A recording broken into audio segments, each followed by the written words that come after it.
Welcome to രുചി by Binsu. ഇന്ന് നമുക്ക് ഈ സോയ എങ്ങനെ ഫ്രൈ ചെയ്യാം എന്നൊന്ന് നോക്കാം. നല്ല ടേസ്റ്റാണ് കഴിക്കാൻ. അപ്പോൾ ഒന്ന് ട്രൈ ചെയ്ത് നോക്കാം. പോകാം. അതിനായിട്ട് നമുക്ക് ഒരു ബൗള് സോയയാണ് എടുത്തേക്കുന്നത്. അതൊന്ന് നമുക്ക് നല്ലതായിട്ടൊന്ന് തിളപ്പിച്ചിട്ട് വരാം. ഒന്ന് തിളച്ച് വരട്ടെ.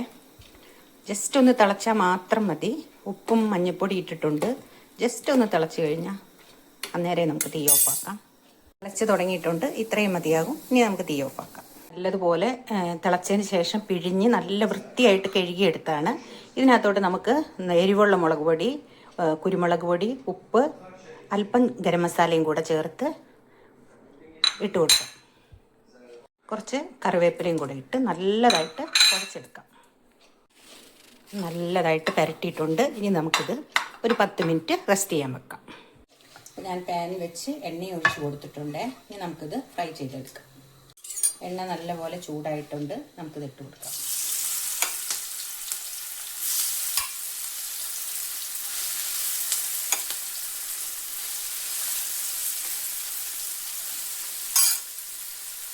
ഇവിടെ ഫസ്റ്റ് ബാച്ച് ഇവിടെ റെഡി ആയിട്ടുണ്ട്. അത് നമുക്കിവിടെ മാറ്റിയിട്ട് ഇനി നമുക്ക് അടുത്ത ബാച്ച് ഇട്ട് കൊടുക്കാം.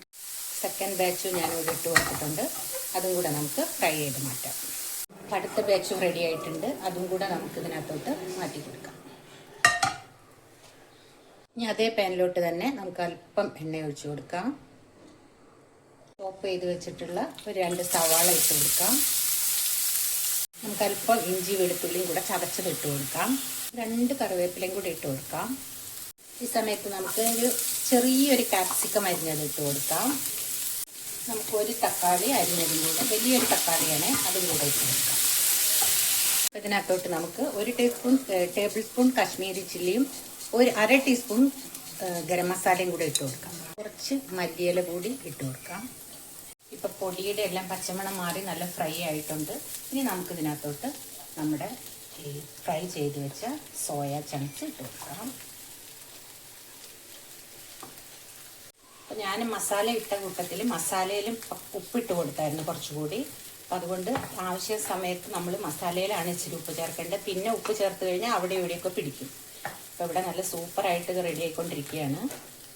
അപ്പോൾ നമ്മുടെ വളരെ ടേസ്റ്റി ആയിട്ടുള്ള സോയ ഫ്രൈ ഇവിടെ റെഡി ആയിട്ടുണ്ട്. എല്ലാവരും ഒന്ന് ട്രൈ ചെയ്ത് നോക്കണം. ഫീഡ്ബാക്ക് അറിയിക്കണം. ലൈക്കും ഷെയറും കമൻറ്റും ഒന്നും മറക്കരുത്. അതുപോലെ തന്നെ സബ്സ്ക്രൈബ് ചെയ്ത് കാണാൻ ശ്രമിക്കണം കേട്ടോ. Okay, thank you.